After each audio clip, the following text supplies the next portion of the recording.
Bigger is not always better. For the last decade, us cruisers have watched as many cruise lines have announced new class of ship after new class of ship. And one thing that has always been in common is that when a new class is announced, that class of ship is bigger and larger and more gross tons than the last class of ship. We've been talking about for a long time, when will that cycle end? How big of a cruise ship can you build? It looks like with Royal Caribbean's new announcement and new ship, Icon of the Seas, we finally have said, enough is enough. For the first time in the longest time that I can remember, a new class of ship will be built by Royal Caribbean, and the ship itself is going to be smaller than the last class of ship. We will talk about that today. Plus, we'll talk about this notion of cruise lines making money.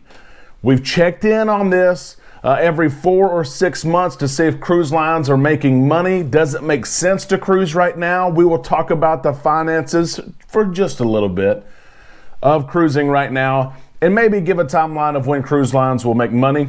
And finally, one of our big predictions this month, our November cruise preview show, which just took place Monday, we talk about ports.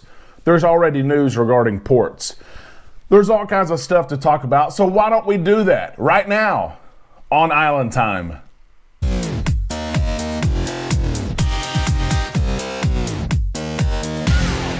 A big happy Wednesday to all you islanders. You have found yourself on Island Time, and I am your host, Derek, and I think I can say for everyone, we need some time in these islands today talking about cruising. I first want to ask for your prayers for my mother. A lot of you have followed her story. She's had a bad infection in her leg for a long time, and she's having surgery today to have her leg amputated. So please pray for her. I tell her all the time how much this community loves her. She tries to join when we go live when she can, and when she can figure out technology. But please pray for her. There's all kinds of things to talk about today, so we're going to get started. The first thing is, like I mentioned in the intro, bigger is not always better. And I am blown away as Royal Caribbean, and I've been following their press releases and their announcements, and it's finally official that the Icon of the Seas is on its way. They are building the Icon of the Seas right now in Germany, matter of fact, in 2 different places. And Royal Caribbean had a big media event yesterday, full of press releases, and what they're trying to share and what they want the perspective of is we're building clean ships. Of course, that's what is in right now. Carnival is doing the same thing with the XL class. Royal Caribbean is doing the same thing as they are moving to liquefied natural gas. Liquefied natural gas, same thing that Carnival is using, the same technology, and their press event yesterday highlighted that. But what was on my mind is, what does the ship look like? What is the ship going to look like? What are the features? And for the first time that I can remember, there's going to be a new class of ship from Royal Caribbean that's not going to rival or surpass the last class of ship. Okay, this is very interesting. The Icon of the Seas, like I said, it's being built in Germany, and it's going to be an LNG powered ship, okay, which limits which ports this ship can be home ported in. Miami, of course, as is going to be an option. Port Canaveral can be an option, and Galveston can be an option as of right now, but that list, of course, could expand. What Royal Caribbean highlighted yesterday was the first LNG tank being installed. The tank weighed 307 tons. 307 tons. That is insane by itself. It's 90 feet long, 26 feet tall. There's a video out there of them installing the tank and the size of the tank itself. If you would like to see it, it's a pretty impressive. They're set to go net zero. They had Royal Caribbean. They had their earnings call last week. Richard Fain had spoken that earnings call. They're looking to go net zero in the next decade.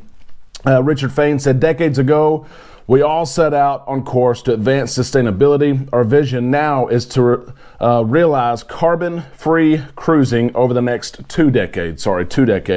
That's from Richard Fain. He also said that net zero is an ambitious strategy to cut emissions, protect our oceans, and ensure the viability of hundreds of destinations that our guests and crew members care deeply about. So that was the press release from Royal Caribbean. But what I'm interested in is the gross tonnage of the Icon of the Seas. The Icon of the Seas is going to be 200,000, about 200,000 gross tons, making her one of the largest cruise ships in the world, but by no means the largest, okay? If you remember, the previous class to this Icon class is the Oasis class. The Oasis class sets at 225,000, some of them just a little bit more gross tons, and so they are larger. So this is the first time that we've seen a new class of ship be announced, and they don't try to top the mark. They don't try to do something extra, build it bigger. And it's interesting because cruisers across the country, they say, hey, I like the smaller ships. I don't like the larger ships, okay? It is a preference thing. And for the question of the day, I want to ask you, what do you prefer? Do you prefer those smaller ships, 120, 140,000 gross tons? Or are you all about these large mega ships that have all sorts of activities and varieties? You're sailing with 5,000 plus people. What do you prefer? It's a question, and it could be with Royal Caribbean or Carnival, whichever one that you prefer to cruise with. What do you prefer? It's an interesting question, but it's interesting that Royal Caribbean has decided, I don't want to say to scale back, but there's something about hitting that mark and making your next cruise ship larger than your last one, because you can sell and market that cruise ship as the newest, largest cruise ship in the world. It's very interesting. Royal Caribbean has not announced a lot of the onboard features. I wish I could sit here and share with you what's going to be on the Icon of the Seas, but I can't. Royal Caribbean has not shared much of that, but it's going to in the very near future. Icon of the Seas will be the first in her class. She's going to be available to sail in the fall of 2023, so we have a couple of years to wait. There will be a second Icon class arriving in 2025 and a third in 2026. Okay, so that is the Icon of the Seas. It's going to be interesting to see what they do with her and how they make her different, the experience different than the Oasis class. Okay, story number 2, and it's something that we get asked all the time. Are cruise lines making money? Are they making money? This is earnings call season. You saw Royal Caribbean last week, Norwegian today. And if you listen to those, you can clearly see that answer is a big, fat no. Cruise lines right now are not making money. Now, let me caveat that with saying that individual ships are making money. There are cruise ships sailing right now with paying passengers that week after week or cruise after cruise, it could be a 4 or 5 day ship, that are making money. They are bringing in money. But overall, cruise lines, cruise companies are not making money. They continue to lose money. Norwegian Cruise Lines joined Carnival and Royal Caribbean today in saying that it may not be profitable until the second half of 2022. So they're going to lose money in the fourth quarter. They're going to lose money in the first and second quarter last year, but they hope they can make money in the second half of 2022. That's Norwegian. Royal Caribbean said the same thing. With 2/3 of the fleet operational, the tide has turned with Royal Caribbean, and the company can now say in confidence that they will have a successful second half of 2022. In its third quarter financial update, Royal Caribbean reported optimistic futures. They said the same thing that Norwegian said today. We hope by the second half of 2022, we can make money. So they're still burning through money right now. If you're an investor, I don't offer investment advice, but it's still a good time to buy cruise line stocks. They will rebound, okay? And some of you have asked, just how much money are cruise lines continuing to burn? We think with the restart, we think with 2/3 of the ships in operation, you think they'd be making money, but remember capacity, Royal Caribbean especially, is mid-50s. Norwegian, same thing. Carnival, it's going to be interesting to see theirs as their capacity levels are higher. But Royal Caribbean still lost more than $1 billion last quarter. $1 billion last quarter. So there's still a ways to go. And the question is that several have asked, why are they even selling? If they're losing money, why are they selling? They're not losing as much money as they were in 2020 when ships were anchored out at sea and no one was selling, okay? They were losing big money. Cruise lines took out record loans for the industry during that time. And now let's turn to our last story of the day, and it's a story that I did not think would come this soon in the month. As Monday, we had our November cruise preview show. We talked about two things. One was capacity, how capacity will continue to rise across the industry in November and December. The second was all about ports, okay? Ports are going to see more concrete plans of opening and when they're going to reopen, what it's going to look like, what passengers need to do, and so forth. Jamaica is probably on the leading edge of this group of islands that has not opened yet, with Jamaica, Grand Cayman, Turks and Caicos, Grand Turk. And so it's going to be interesting to see, but we've already seen Edmund Bartlett, who's the tourism manager in Jamaica.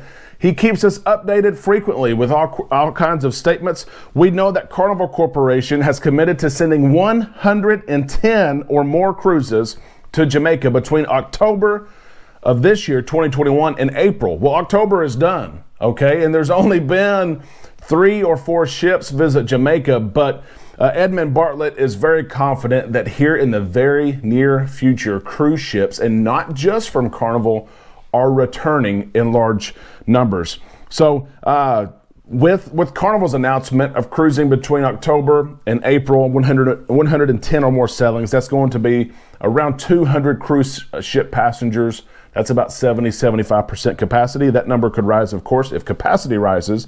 But Royal Caribbean is now going to resume limited sailings to Jamaica. Edmund Bartlett shared the news. The minister said that cruise executives have reiterated a strong desire to employ thousands of Jamaicans and are waiting government regulatory amendments to make it a reality. So right now it's just the red tape of everything being official and the port agreements in place and the exact protocols, which cruise lines are probably already doing. It's testing, it's vaccinations. We already know it. But Edmund Bartlett said yesterday that he expects that by the end of the year, just under 300,000 cruise passengers will visit Jamaica. And if that is true, if 300,000 cruise passengers is the number, then cruise ships better start sailing to Jamaica. This is November. We have less than 60 days now left, and that is a huge number. So we're going to see if Carnival and Royal Caribbean start to shift back those itineraries. For instance, the Carnival Breeze, since the restart, has had the same itinerary. Mahogany Bay, Belize, Cozumel. Does it finally shift back and include Jamaica and release one of those other stops? The Glory is out of New Orleans. Will she continue? Will she start to go to Jamaica again? And then you have your cruises, of course, out of Miami. So it's going to be interesting to see. Edmund Bartlett thinks they're very, very close. We will keep our eyes on that, of course. We hope you enjoyed our show today. If so, give us a thumbs up. And if you're not an Islander, we invite you to subscribe. Come be a part of this family, and also join us on Facebook, as things are always active over there. I hope you have a great Wednesday, and we will talk to you tomorrow right here on Island Time.